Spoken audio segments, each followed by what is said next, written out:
महाराज उत्तानपाद अपनी सभा में बैठे हुए थे। जब अपनी सभा में बैठे हुए थे तो उन्हें चिंता हुई, और चिंता क्या हुई कि वे संतान ही नहीं है। तो गोस्वामी तुलसीदास बाबा जी ने चौपाई में लिखा है, और लिखा क्या है,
भूपत मन माई और तीन गिलान मोर सुतनाई।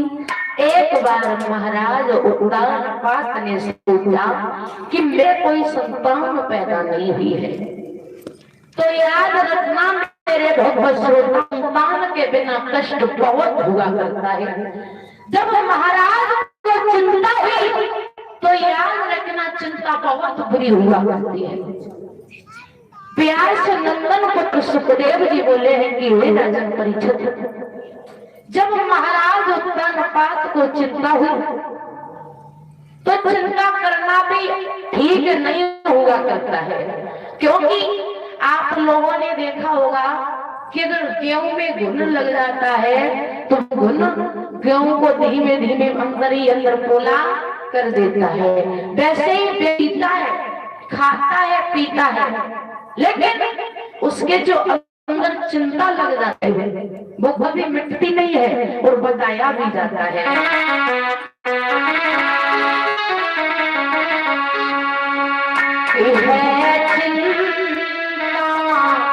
और बड़ी चिंता से है चिंता, और बड़ी चिंता से और मेरा जीवन बनाती है।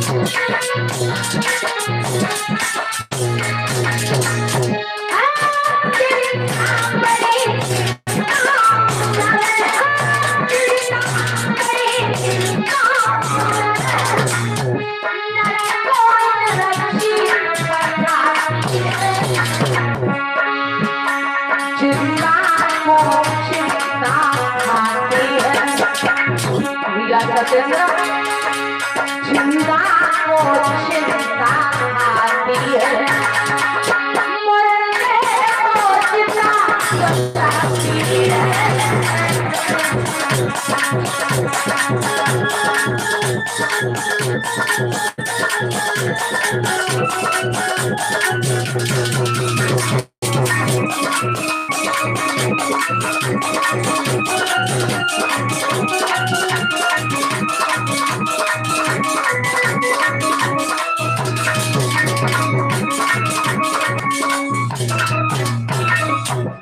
कहा जाता है कि चिंता बहुत बुरी हुआ थी।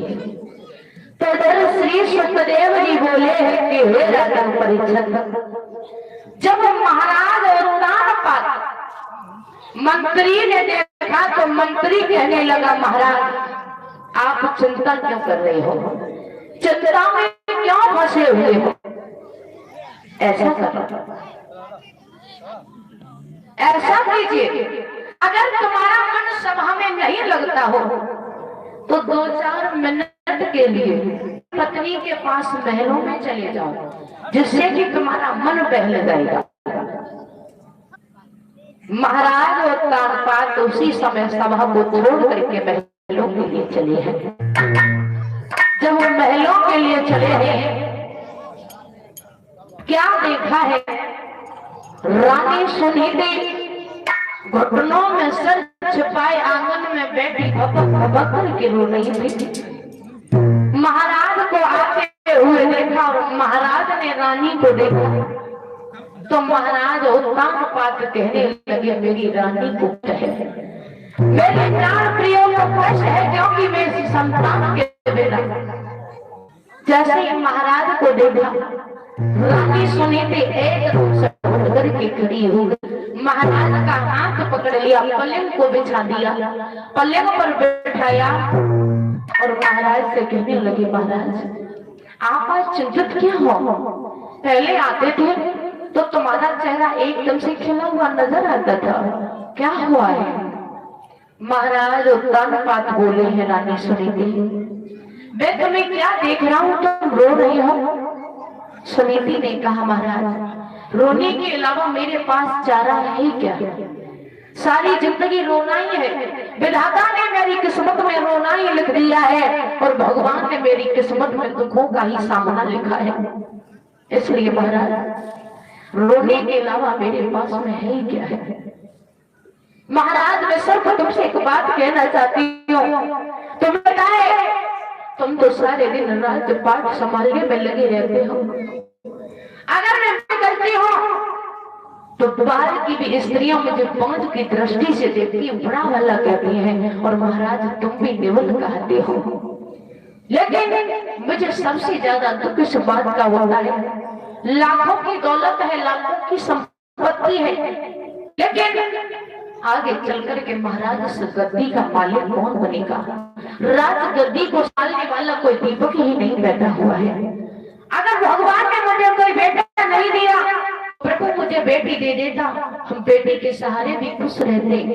तो याद रखना मेरे भगवत श्रोताओ, अगर बेटा तुम्हारा दीपक है तो याद रखना बिना बाती के दीपक भी जल नहीं सकता है, क्योंकि अगर बेटा दीपक है तो बेटी भी बाती हुआ करती है। महाराज ने कहा, रानी ये तो सिर्फ कर्मों का खेल होता है, ये तो सिर्फ अपने अपने कर्मों का खेल है, और जो जैसा करता है भगवान उससे वैसा ही फल भोगने के लिए देता है। तब तक रानी सुनीति हाथों को जोड़ा, महाराज के पैरों को पकड़ लिया और बोली, महाराज आखिर में संतान हुई क्यों नहीं है, वो की बोली है।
जब मैया सुनीति कहने लगी महाराज, अगर भगवान ने पुत्र नहीं दिया तो पुत्री दे देता, हम उस पुत्री के साथ में अपने जीवन को बिता देते, कभी कष्ट नहीं होता।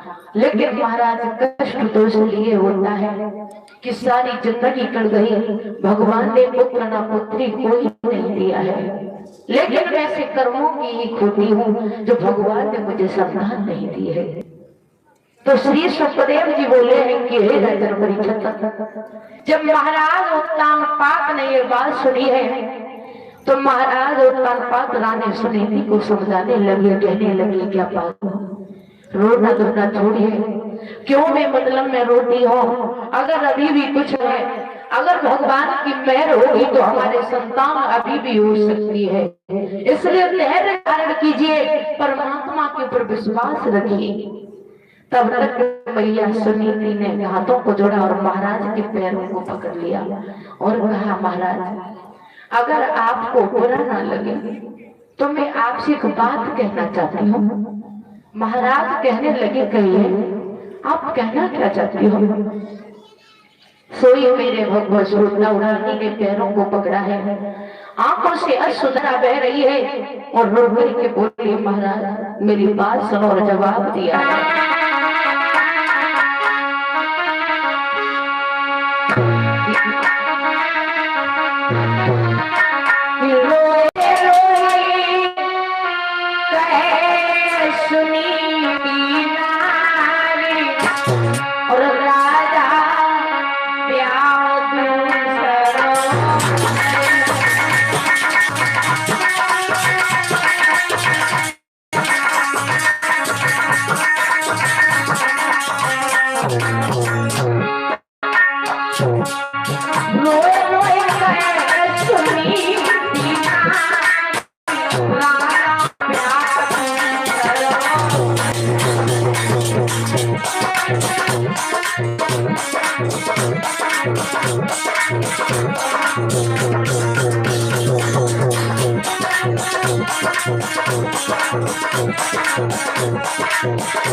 और बोली, अरे राजा ने वाला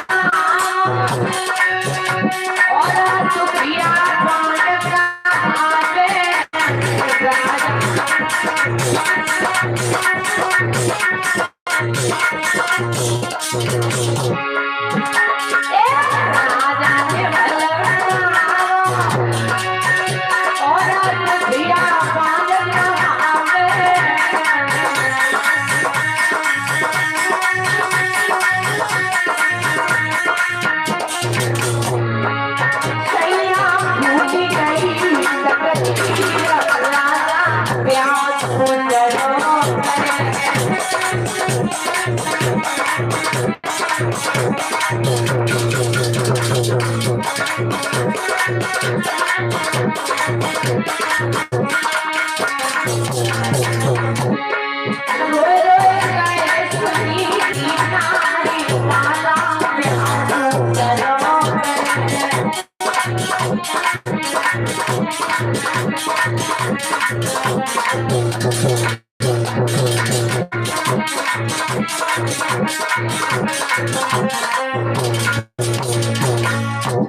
जैसे ही रानी सुनीति ने कहा महाराज आप अपना दूसरा विवाह कर लो, तो महाराज उद्दान पात कहने लगे क्या पागल हो? अरे तुम क्या कह रही हो? दूसरा विवाह करने की कह रही हो? रानी पागल तो नहीं हो, तुम्हारा दिमाग तो ठीक है। बोलो महाराज क्यों? जवाब दिया रानी तुम्हें नहीं पता है, जिस घर में एक नाली बहती है सोच के आने के बाद इस घर में दो नालियां बहने लगेंगी, और तुम अपने हाथों से अपने पैरों में कुल्हाड़ी मारना चाहती हो? जीते जी सोच को देखना चाहती हो?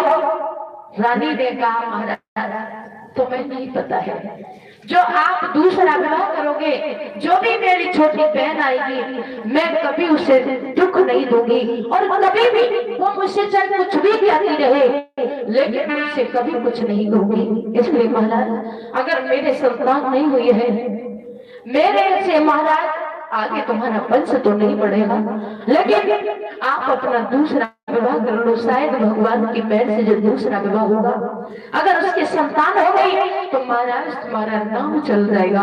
तब तक महाराज उद्दान पात बोले क्या पागल हो? भगवान हमें मौत दे दे लेकिन सौत नहीं दे, और बोले है महाराज उद्दान पात सुनो रानी तुम्हें नहीं पता है सौत के आने के बाद क्या दशा होती। और बोले कि है मौती बुरी लेकिन अच्छी, कि है मौती बुरी लेकिन अच्छी, एक ही बार तो आती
घर में आने से सौदा के घर में आने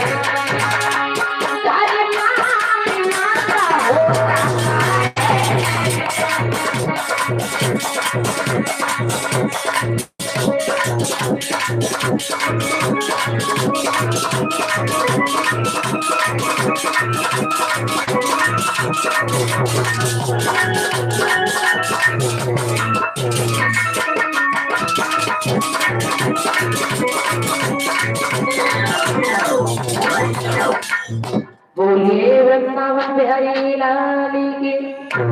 इधर जैसे माल उड़ान पात बोली है रानी तुम्हें नहीं पता है क्यों कि सोच से तो अच्छी मौत ही है।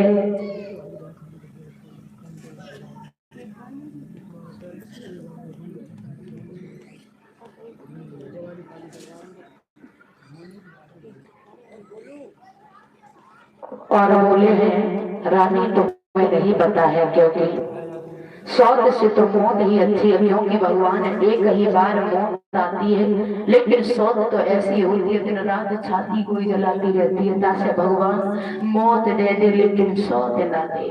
और एक भगवान का भजन बोलते हुए उसके बाद भगवान की बाबत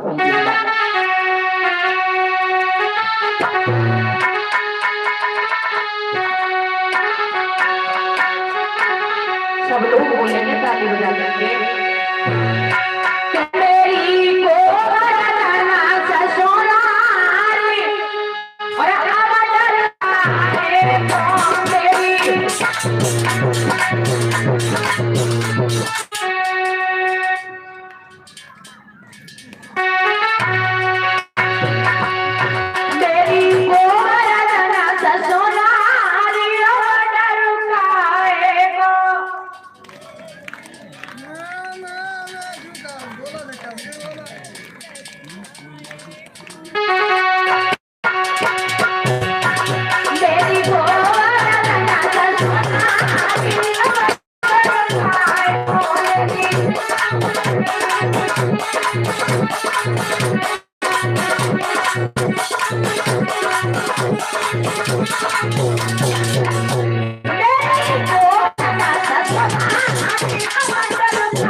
बिना ताली के अच्छा ही नहीं लगता। सब लोग ताली करो तो लोगों के यहाँ पे वो सब मालूम पड़ता है।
इधर श्री सुखदेव जी कहते हैं कि हे राजन परीक्षित, जैसे ही महाराज उत्तान पात कहने लगे हैं रानी तुम्हें पता है शौर्य के आने के बाद में घर का विनाश हो जाता है और भगवान शौर्य की मुझे जरूरत भी नहीं है, शौर्य के आने से पहले मुझे मौत दे दे भगवान तो बहुत ही अच्छा रहेगा।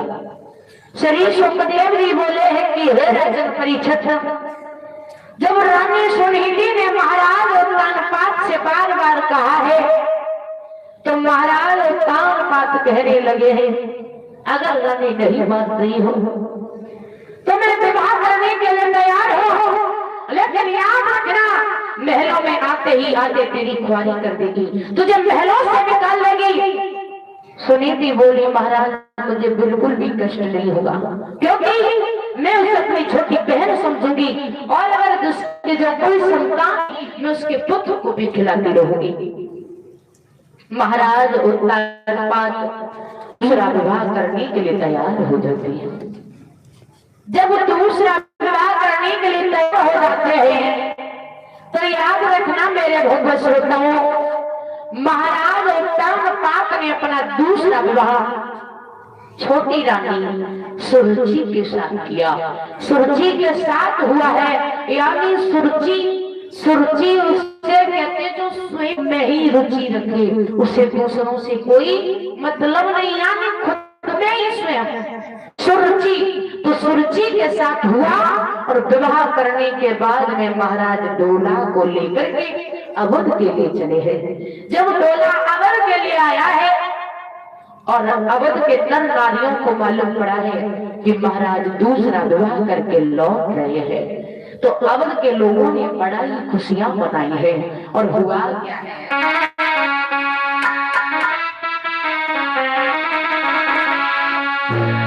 विवाह कर के अवध आए,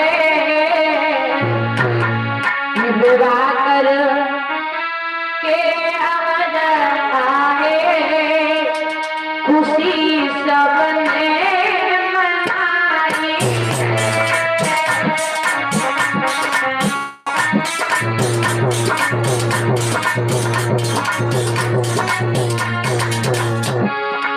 हुआ क्या है, महाराज उत्तानपाद जैसे अपना दूसरा विवाह करके 2 लाख लेकर के अवध के लिए चले। बड़ी रानी को समाचार मिला है, खबर मिली है तो बड़ी रानी वहां से चली है। से हुआ क्या,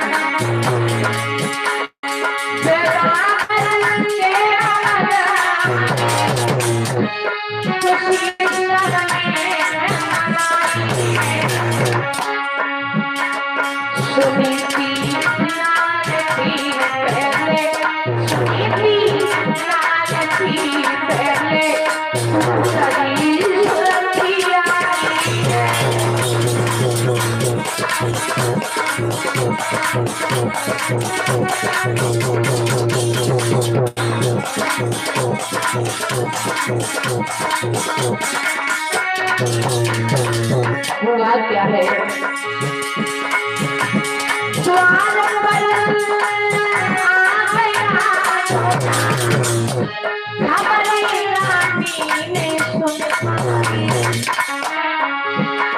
बहनों अंदर ले आओ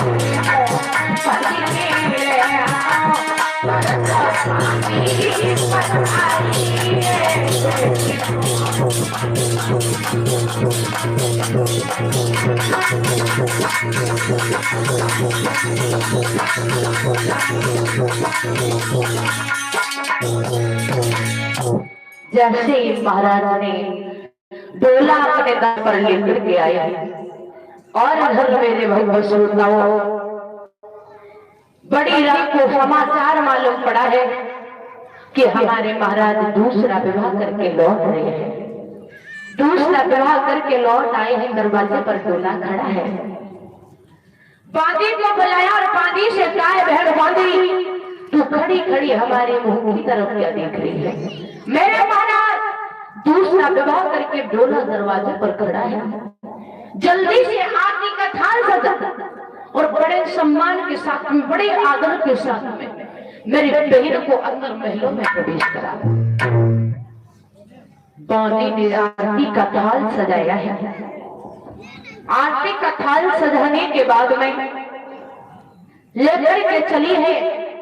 जैसे ही लेकर के चली है तो बड़ी रानी सुनिधि ने कह दिया, बहन बांदी एक बात याद रखना, जाकर रही हो लेकिन मेरी बहन से जाकर के ये कह देना, तुम्हें तुम्हारी बड़ी बहन ने पहलों में याद किया है और आप अब सीख चलने के लिए तैयार हो जाइए, डोला से प्रस्थान कीजिए, जाकर के कह देना।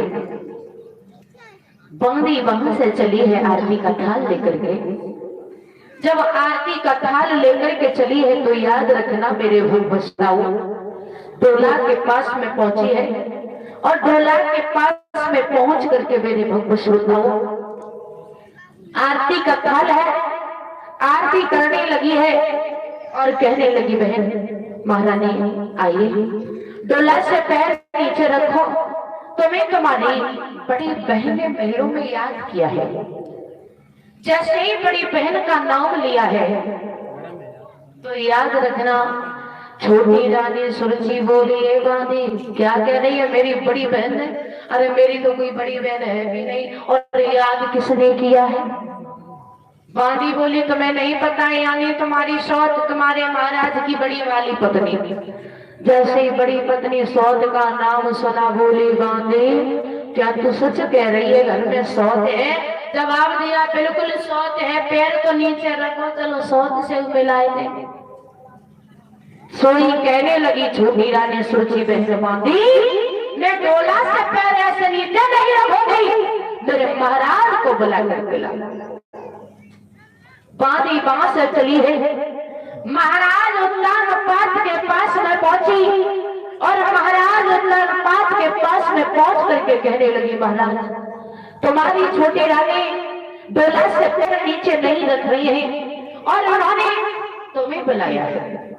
महाराज उत्तान पाठ चले हैं, डोला के पास में पहुंचे और डोला के पास में पहुंच करके कहने लगे, छोटी रानी सुरजी आइए, डोला से पैर नीचे रखो। कहने लगी, महाराज हमसे कह रहे हैं या फिर किसी और से? जवाब दिया, रानी तुमसे कह रहे हैं। बोली, ना महाराज मुझसे मत कहना महारानी, क्योंकि मैं महारानी नहीं हूँ, और अगर महारानी ही कहना चाहते हो तो तुमने मेरे साथ में बहुत बड़ा धोखा किया है। क्यों? कि तुम्हारे घर में जब एक रानी थी फिर हमें क्यों लेकर के आए हो? और बोली है, महारानी महाराज मेरी बात सुनो।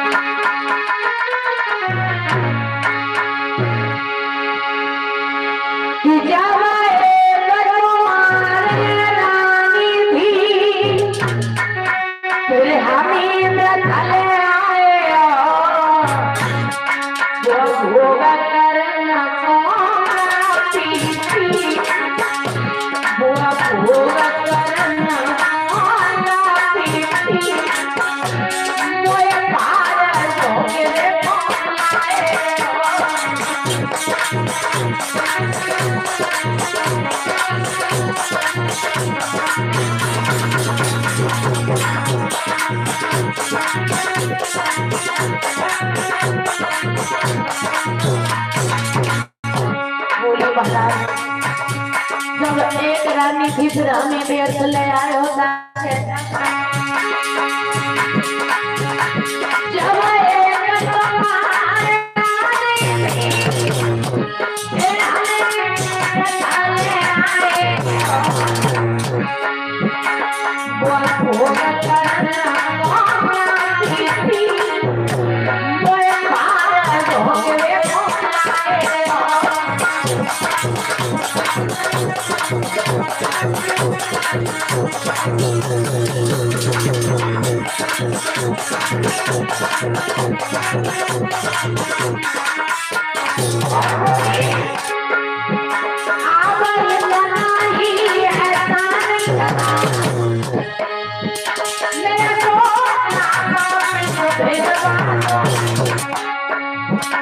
तुम्हारे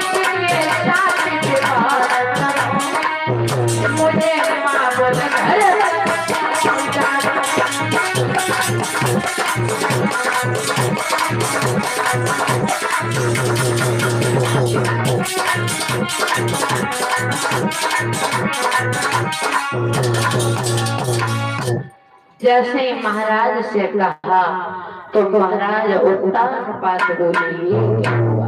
अभी तो उसने डोला से पैर नीचे नहीं रखा तब तक रार फंसने लगी।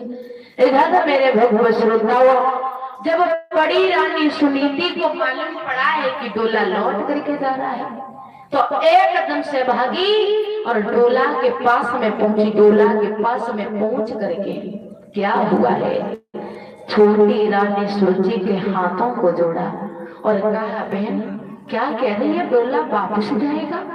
नहीं भैया, अगर तो ये डोला वापस जाएगा तो हमारी बदनामी हो जाएगी, इसलिए इस डोला को हम वापस नहीं जाने देंगे। आइए बहन, डोला से पैर नीचे रखो। तब तक छोटी रानी सुरजी बोली, अरे ओ कुलवंती दूर हो जा, क्या कह रही है, डोला से पैर नीचे रखो? अरे मैं शौक की परछाई भी नहीं रहना चाहती हूँ और तू मेरे मुंह के सामने खड़ी है, मेरी नजरों से ओझल हो जा, दूर हो जा। तब तक बड़ी रानी बोली, बहन सुनीति, काय को पागल है सुरजी, मैंने अपने महाराज की जबरदस्ती कहने पर शादी करवाई और तू आते ही आते रानी मचा रही है, फैसला भी कर ले गए। तब तक मेरे भगवत श्रोताओं, छोटी रानी ने सुरती बड़ी रानी सुनीति के पीठ में एकदम से लात मारी और लात मारी है तो तब तक बड़ी रानी सुनीति बोली, बहन तूने मेरी पीठ में लात मारी, दुख नहीं हुआ? क्यों कि दुख मुझे इसलिए नहीं हुआ कि मेरे कोई संतान पैदा नहीं हुई। अगर मेरे संतान हो जाती तो मैं अपने महाराज का दूसरा विवाह हरगिज होगी नहीं करने देती, इसलिए बिल्कुल कष्ट नहीं है। और रो करके बोली है, बहना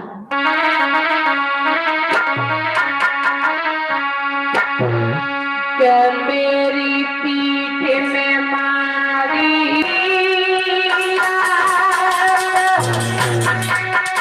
मेरी कोई लेना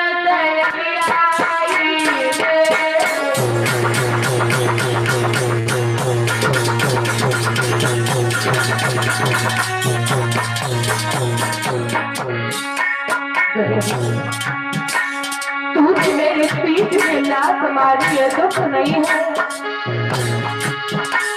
मेरी पीठ में मारी लात दी है, मेरा धर्म नहीं आई कोई मोर पत्थर पर तुम्हारा नहीं सकती है।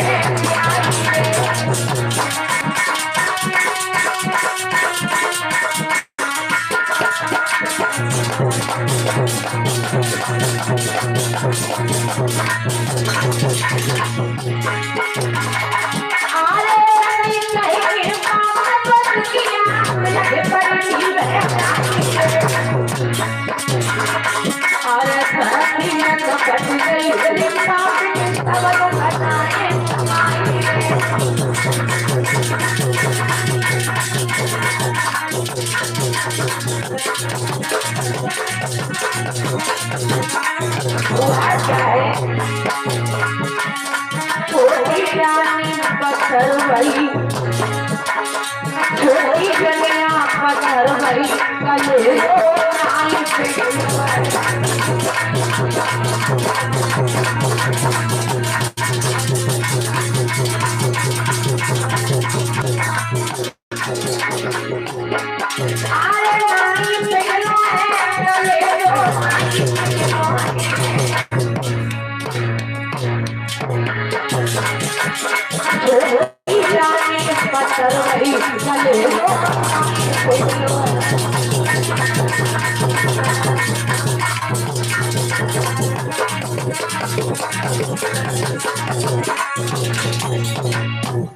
जब मेरे भगवत श्रोताओं बड़ी रानी के पेट में लात हमारी कहने लगी बहन दुख नहीं है, सिर्फ दुख तो इस बात का है कि मेरी कोख में पत्थर पड़ गए बहन, जो संतान नहीं हुई।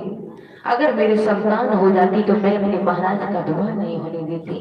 तो याद रखना मेरे भगवत श्रोताओं, रानी और राजा संतान के लिए इतने परेशान है, लेकिन याद रखना मेरे भगवत श्रोताओं, संतान के लिए इतना परेशान है और लेकिन एक दिन वो होता है कि संतान भी अपनी नहीं होती है। संतान को पाल पड़ोस करके बड़ा कर देती है, लेकिन संतान भी धोखा दे देती है। तो याद रखना मेरे भगवत श्रोताओं, एक बहुत अच्छी बात है। एक माता जी थी और माता जी के दो पुत्र थे। एक माता जी और उनके दो पुत्र थे। तो जब माता जी के ऊपर बुढ़ापा आ गया और माता ने अपने दोनों बेटाओं की शादी कर ली, लेकिन माता जी के ऊपर बुढ़ापा आ गया तो हुआ क्या, एक महीने में दोनों पुत्रों की शादी हुई। लेकिन जब माता जी के ऊपर बुढ़ापा आ गया, वृद्धावस्था हो गई, जब वो वृद्धावस्था आ गई तो माता जी के पति देव भी गुजर गए। जब पति देव भी गुजर गए तो माँ अकेली रह गई दो बेटाओं के साथ में। माँ ने दुखों से चाहे कैसे भी पाल पड़ोस करके बड़ा कर लिया। बेटा विवाह के योग हुए तो माता ने दोनों बेटाओं की शादी कर ली, तो बहुएं आ गई। और जब माँ बूढ़ी हो गई तो दोनों बहुओं ने क्या किया, दोनों बेटाओं ने एक महीने में कितने दिन होते हैं महाराज परीक्षित, कितने होते हैं? 30 हो, 28 हो, 31 हो। तो एक महीने में चलो हम 30 दिन मान रहे हैं, 30 दिन। तो क्या किया, 15 दिन बड़ा लड़का भोजन कराता था और 15 दिन छोटा बेटा। और जब 31 का महीना आता था तो बेचारी बूढ़ी दुखिया एक दिन उपवास रखती थी। क्यों?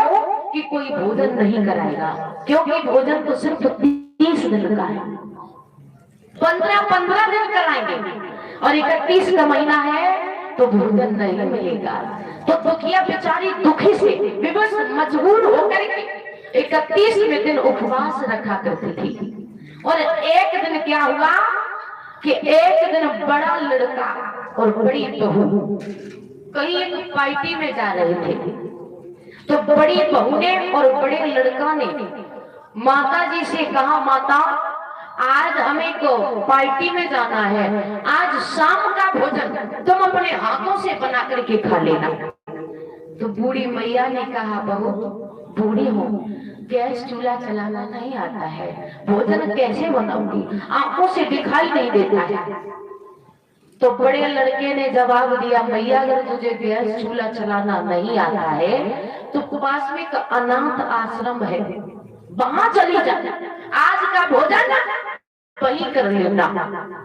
तो बड़े लड़के का जो छोटा सा बच्चा था वो खड़ा खड़ा सुन रहा था। माता ने तो चाहे कुछ भी किया, अनाथ आश्रम पर जाए, लेकिन उस दिन माँ चुपचाप रही। जब वो बेटा को साथ में ले गए पार्टी में, लेकिन छोटे बच्चे के दिमाग में यही बात गूंज रही है। तो उसने अपने माँ बाप को पूछा, मैया और पिता से, कि माँ मैं बड़ा होकर के क्या बनूंगा?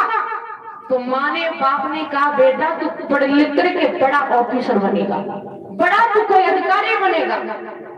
लेकिन बेटा ने कहा, मैया तो किसी दिन मुझे भी कहीं पार्टी में जाना होगा तो क्या होगा, क्योंकि मुझे भी अपना मकान किसी अनाथ आश्रम के पास बनवाना होगा। क्यों? कि जब मुझे पार्टी में जाना होगा तो तुम दोनों को भी जरूरत पड़ेगी, क्योंकि आज मेरी अम्मा जी को पड़ी है तो एक दिन तुम दोनों को भी जरूरत अनाथ आश्रम की पड़ेगी। इसलिए मुझे अपना घर अनाथ आश्रम के पास ही बनवाना चाहिए।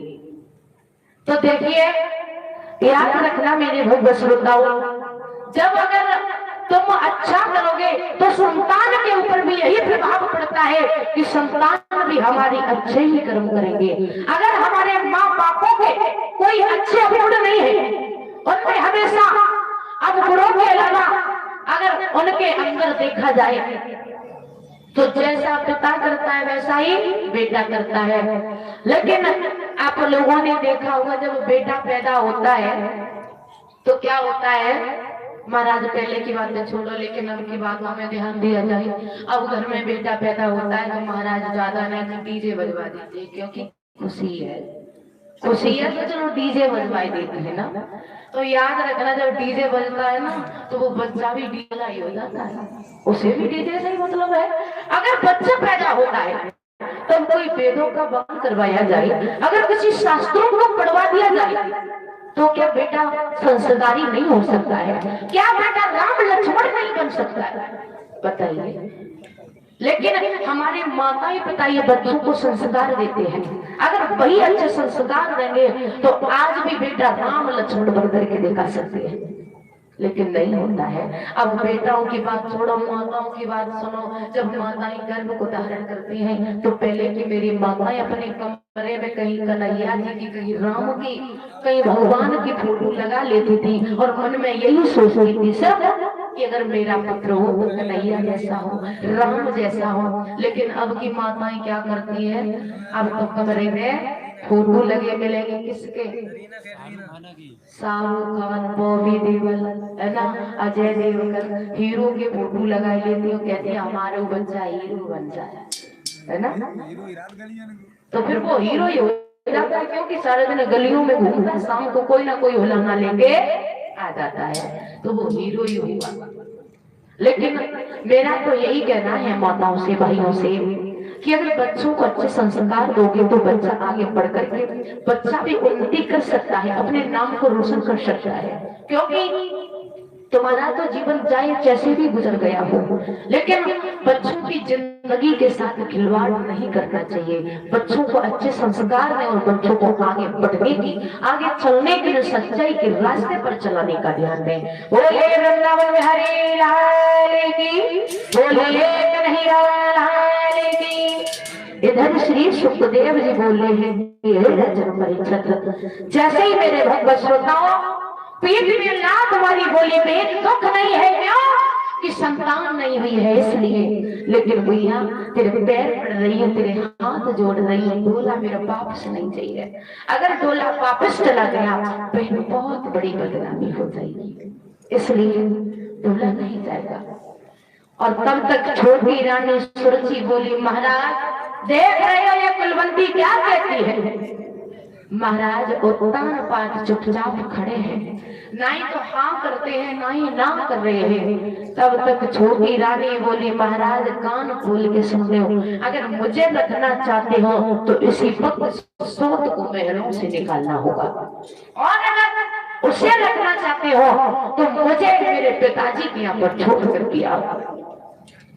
महाराज उत्तान पाठ बोले, रानी मैंने तुम्हें पहले ही समझाया था, लेकिन तुमने मेरी एक भी बात नहीं मानी और आज तुम्हें वही दिन देखने के लिए मिल गया। बड़ी रानी बोली, महाराज रोइए ना, जो हुआ वो होने दीजिए। तब तक बोली, बहन अगर तेरी यही मर्जी है तो मैं आज से रानी नहीं तेरी बादी बन जाऊंगी, तो जो कहेगी मैं वही करने के लिए तैयार हूँ बहन। और जब तेरे पुत्र हो जाएगा तेरे पुत्र को भी खिलाऊंगी, सिर्फ मुझे 2 रोटियां देती रहना बहन, तेरे पैर भी दबाऊंगी। जैसे ये कहा सुरुचि बोले, महाराज देखो जब कुलवंती क्या कहती है, क्या मालूम इसके संतान नहीं हुई, कहीं मेरे पुत्र का ढूंढ करके ये मार न डाले। और बोली महाराज सुनो,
महाराज देख रहे हो इस घर में रहने के लिए क्या उपाय ढूंढा है। तब तक मेरे भगवत स्वरूप छोटी रानी बोली महाराज इस समय से बहनों से पार कर दिया जाए। सोई बोली है बहन अगर तेरी 4 मर्जी है तो कोई बात नहीं, मैं निकलने के लिए भी तैयार हूँ। तो याद रखना मेरे भगवत स्वरूप, रानी सुनीति एक गधी का लहंगा है और मैया को दे दिया है और कहने लगी महाराज सुन लो, आज से ये रानी ने बांधी बंद करके रहेगी और आज से ये हमारे महलों की कागों को बिठाएगी और इसे आज से शुद्ध भोजन देगी। इससे जौ का भोजन और वो भी नमक के साथ में दिया जाएगा और हमारे महलों को कागों को बिठाएगी। तो कहाँ एक रानी और बांधी बन जाती है और कहा है बहन आइए टोला से पैर नीचे रखिए, धन दौलत राजपाट सब कुछ तुम्हारा है, मैं तो सिर्फ तुम्हारी सेवा करने के लिए तुम्हारी बांधी हूँ, जो तुम कहोगी मैं वही करूंगी। आप कहिए बहन क्या करना चाहती हो। जवाब दिया है सबसे पहले हमारे महलों के कागों को ऊपर जाकर के बिड़ाना है तुम्हें। तो इधर मेरे भगवत स्वरूप छोटी रानी महलों में प्रवेश करती है, बड़े ऐशो आराम के साथ में रहने लगी है और बड़ी रानी दुखों का सामना करने लगी है, कष्टों को उठाने लगी है। धीमे धीमे समय गुजरता चला गया है, 6 महीने व्यतीत हो जाते हैं, लेकिन महाराज उत्तान पात ने रानी सुनीति की कोई खबर नहीं ली। 6 मास व्यतीत हो गए। 6 महीने बहुत हुआ करते हैं क्योंकि जैसे आप लोगों ने देखा कि गाय बिना बछड़ा के नहीं रह सकती है, वैसे ही पतिव्रता स्त्री बिना पति के नहीं रह सकती है। रानी पतिव्रता बिना पति के रहना भी बड़ा ही कठिन बात हुआ करती है। तो 6 महीने 1 नहीं 2 नहीं 3 नहीं 6 मास व्यतीत हुए हैं। जब 6 महीने व्यतीत हो गए, रानी सुनीति ने सोचा कि महाराज अब तो मेरी खबर ले नहीं सकते हैं, इसलिए ऐसा किया जाए कि ऐसी जिंदगी से तो मर जाए वही अच्छा रहेगा, क्योंकि महाराज भी खबर नहीं लेते हैं और सौत भी जीने नहीं देते हैं। तो रानी सुनीति आधी रात्रि के समय जंगल में मरने के लिए चली है। जब जंगल में मरने के लिए चली है तब भी महाराज अपने उत्तम पात को याद करती हुई चली है, महाराज को याद करती हुई चली है और कहती हुई है महाराज भूल हुई तो तुम माफ करना। और क्या कहती हुई चली है,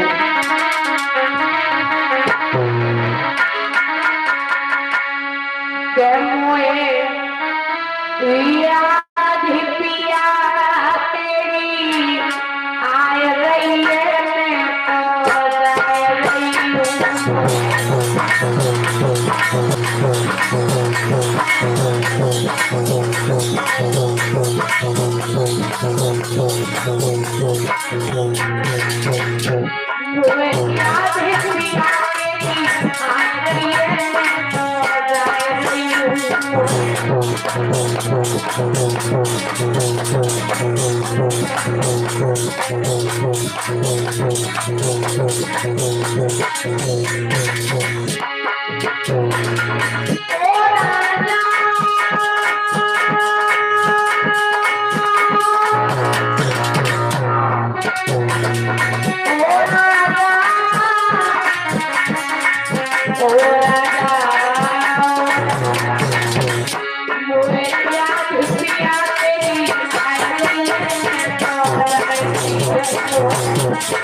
जैसे ही रानी सुनीति आदि रात्रि के समय जंगल में मरने के लिए चली है, जब जंगल में मरने के लिए चली है तो याद रखना मेरे श्रोताओं, आदि रात्रि के समय मैया सुनीति जंगल में मरने के लिए पहुंची तो क्या देखा है? जंगल में कुछ दिखाई नहीं दे रहा है, सिर्फ एक अगोला कुआं है। एक कुआं दिखाई दिया है तो मैया सुनीति उसी कुआं की पार पर खड़ी हो जाती है। और जब कुआं की पार पर खड़ी हुई है तो मैया सुनीति ने सोचा ऐसी जिंदगी से तो जैसे कुआं में गिर के अपने प्राणों को छोड़ दे। जैसे मैया सुनीति उस कुएं में गिरना चाही तो क्या हुआ? देव ऋषि नारद का पदार्पण हुआ है। जब बाबा नारद का पदार्पण हुआ और देव ऋषि नारद ने मैया सुनीति को देखा तो एकदम से कहने लगे, अरे नादान लड़की, अरे पागल लड़की, क्या तेरे ऊपर ऐसी विपत पड़ गई जो तू अपनी आत्महत्या करना चाहती है? मैया सुनीति कहने लगी, बाबा तुम्हें नहीं पता है मैं क्यों मरना चाहती हूँ? देव ऋषि नारद बोले, ये बता क्या वर्षा खड़ी हुई है या फिर तेरा खेत बीज बंजर पड़ा हुआ है या फिर तेरा किसान तुझे छोड़ करके चला गया है? सुनीति ने कहा, बाबा ना वर्षा खड़ी हुई और ना गौ किसान और ना खेत बीज बंजर पड़ो, सुन लियो मेरे बाबा। देव ऋषि नारद बोले, तो फिर मेरे ऊपर ऐसा दुख का पहाड़ क्या है? सुनीति ने कहा, बाबा अगर मेरे दुख का कारण सुनोगे तो तुम भी चुपचाप रह जाओगे।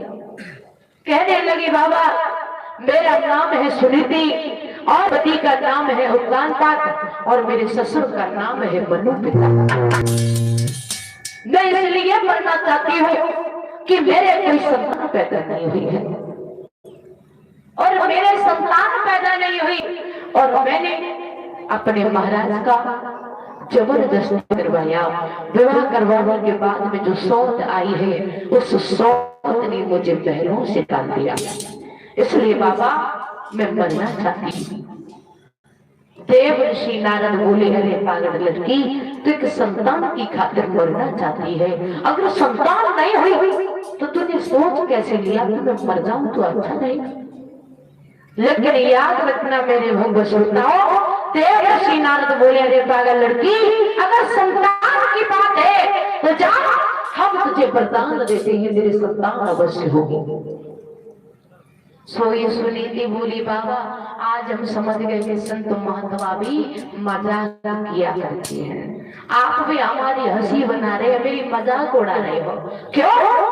कि बाबा एक बात याद रखो, जब उस बाग का माली देखने वाला ही नहीं रहा होगा तो उस बाग में फूल कैसे खिलता है। मेरे पति को तो 6 महीने हो गए, उन्होंने मेरी कोई खबर ही नहीं ली है। बाबा तब तक देव ऋषि नारद बोले बेटिया मैं नहीं पता है, एक बार मोर वचन भी का पढ़ सकता है, लेकिन संत की दी हुई वाणी कभी झूठ नहीं हो सकती। और कहा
कहा कि मोर वचन चाहिए और पड़ी गए फीका, संत वचन पाथर कीली का। एक बार मोर वचन भीगा पढ़ सकता है, लेकिन संत की दी हुई वाणी कभी झूठ नहीं हो सकती। बेटी विश्वास रखिए, विश्वास रखो और तुम घर के लिए लौट जाओ, तुम्हारी संतान अवश्य होगी। तेरा सुख का बाग लहरा जाएगा, तेरी गोदी में एक बहुत सुंदर खिलौना आ जाएगा।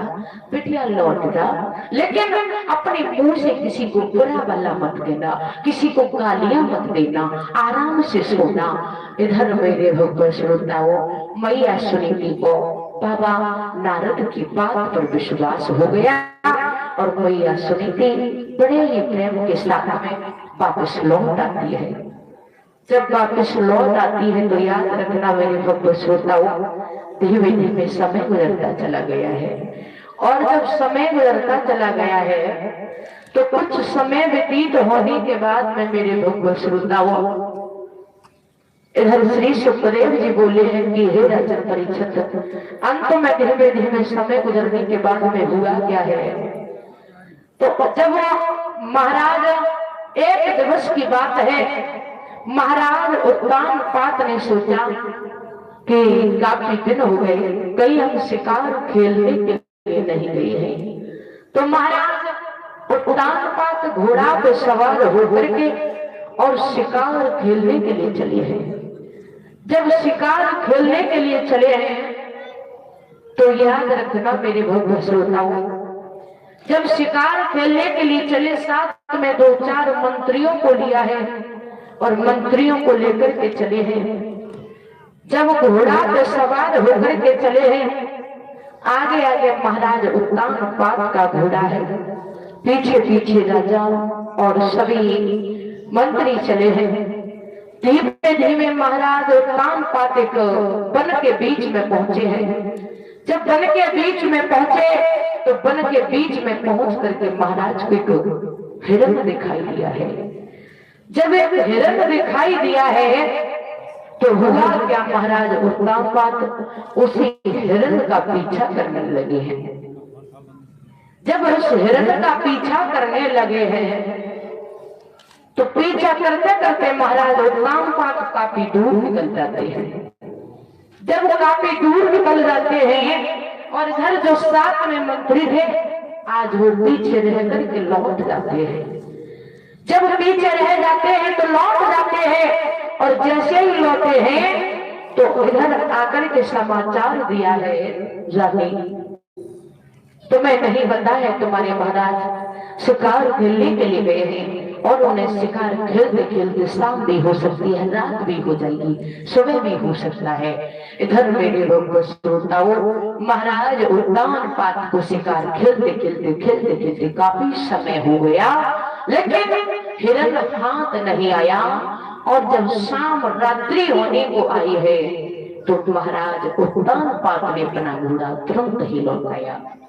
जब घोड़ा को लौटाया तो एकदम से महाराज उद्यान पात को अपनी बड़ी रानी की याद आई है। जब बड़ी रानी की याद आई तो महाराज उद्यान पात ने अपना तुरंत ही घोड़ा बड़ी रानी के दरवाजे पर लौटा दिया है और बड़ी रानी के दरवाजे पर